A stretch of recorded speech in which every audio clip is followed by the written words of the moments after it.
Primera de Corintios capítulo 14. El hablar en lenguas. Seguid el amor y procurad los dones espirituales, pero sobre todo que profeticéis. El que habla en lenguas no habla a los hombres sino a Dios, pues nadie lo entiende, aunque por el Espíritu habla misterios.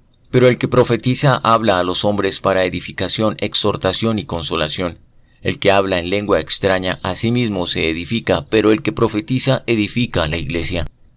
Yo desearía que todos vosotros hablarais en lenguas, pero más aún que profetizarais, porque mayor es el que profetiza que el que habla en lenguas, a no ser que las interprete para que la iglesia reciba edificación.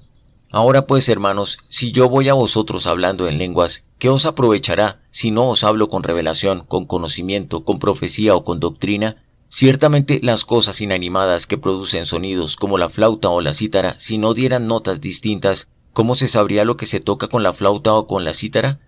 Si la trompeta diera un sonido incierto, ¿quién se prepararía para la batalla? Así también vosotros, si por la lengua que habláis no dais palabra bien comprensible, ¿cómo se entenderá lo que decís?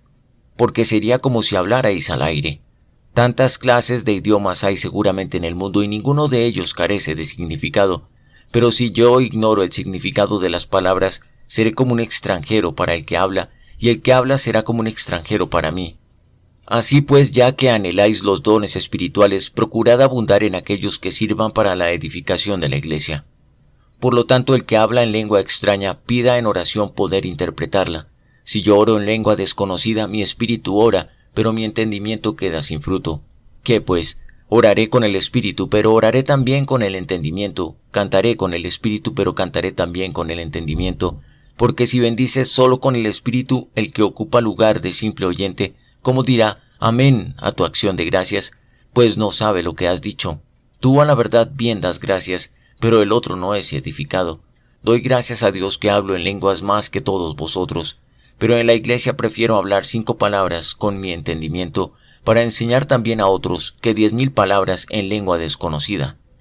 Hermanos, no seáis niños en el modo de pensar, sino sed niños en cuanto a la malicia, y maduros en cuanto al modo de pensar. En la ley está escrito, en otras lenguas y con otros labios hablaré a este pueblo, y ni aun así me oirán, dice el Señor. Así que las lenguas son por señal, no a los creyentes, sino a los incrédulos, pero la profecía no a los incrédulos, sino a los creyentes. Si pues toda la iglesia se reúne en un lugar y todos hablan en lenguas, y entran indoctos o incrédulos, ¿no dirán que estáis locos? Pero si todos profetizan y entra algún incrédulo o indocto, por todos es convencido, por todos es juzgado, lo cual de su corazón se hace manifiesto. Y así postrándose sobre el rostro, adorará a Dios, declarando que verdaderamente Dios está entre vosotros. ¿Qué hay pues, hermanos?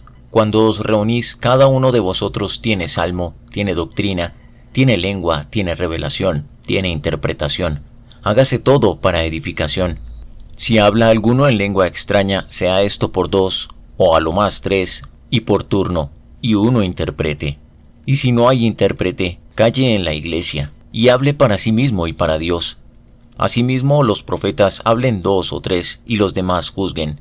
Y si algo le fuere revelado a otro que estuviere sentado, calle el primero, porque podéis profetizar todos uno por uno, para que todos aprendan y todos sean exhortados, y los espíritus de los profetas están sujetos a los profetas, pues Dios no es Dios de confusión sino de paz.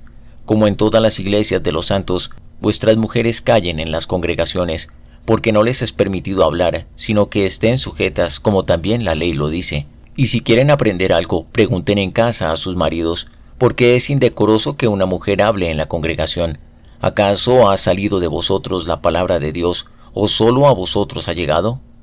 Si alguno se cree profeta o espiritual, reconozca que lo que os escribo son mandamientos del Señor. Mas el que ignora, ignore. Así que, hermanos, procurad profetizar, y no impidáis el hablar lenguas, pero hágase todo decentemente y con orden.